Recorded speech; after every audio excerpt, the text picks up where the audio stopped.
Hi, I'm Anynewprovince, and is this possibly Pauper playable?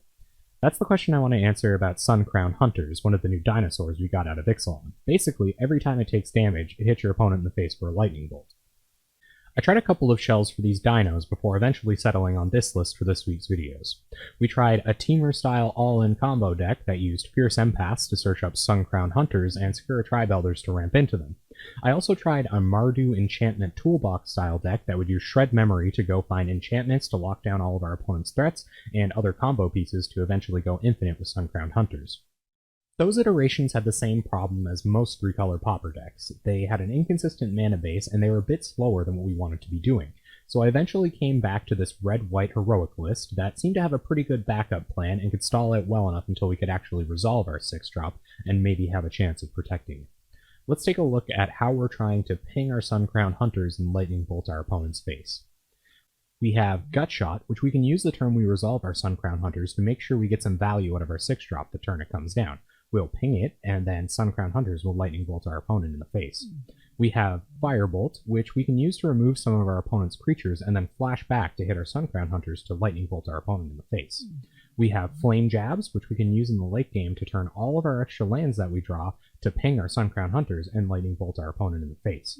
We also run Needle Drops, because once our Suncrown Hunters has been pinged once, we can use this to ping them again, draw a card, and lightning bolt our opponent in the face. Once we're done lightning bolting our opponent, we can just play lightning bolts at their face and use it to deal the rest of the damage and kill them.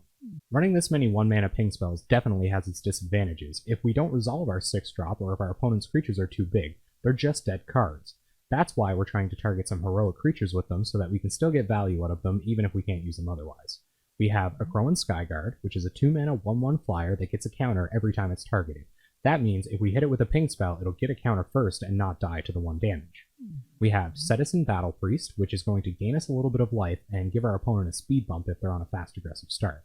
We also have Winged Steed Rider, which is just kind of a bigger version of a Crowan Skyguard that's a bit harder to cast. I chose this creature over Satyr Hoplite because I think the evasion is really important once it gets a couple of counters on it. I tried to work card advantage into this deck by putting a couple of cards in that could scry and filter our draws. We have Faithless Looting, which is going to draw a couple cards and pitch a couple of cards. This maybe will find us our Suncrown Hunters or the last ping spell we need to make a big heroic creature and swing in for the win. We have Magma Jets, which will scry us to the answers we need while still being a targeting spell that can put a counter on a heroic creature or lightning bolt our opponent with our Suncrown Hunters.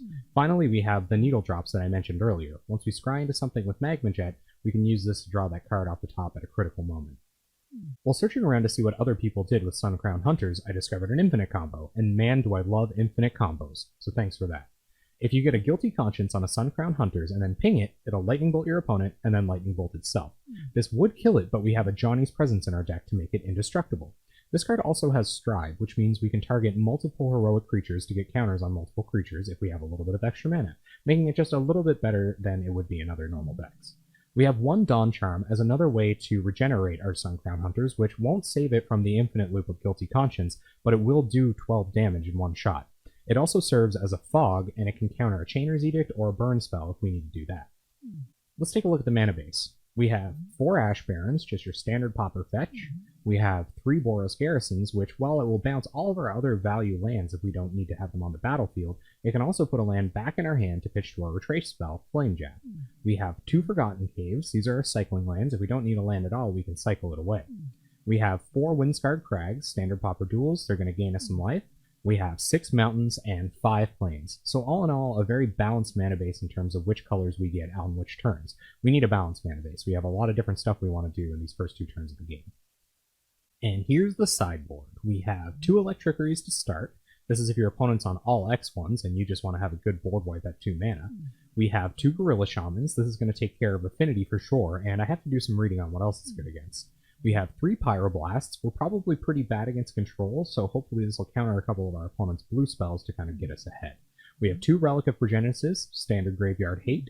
We have 2 Circle of Protections, Circle of Protection Green and Circle of Protection Red.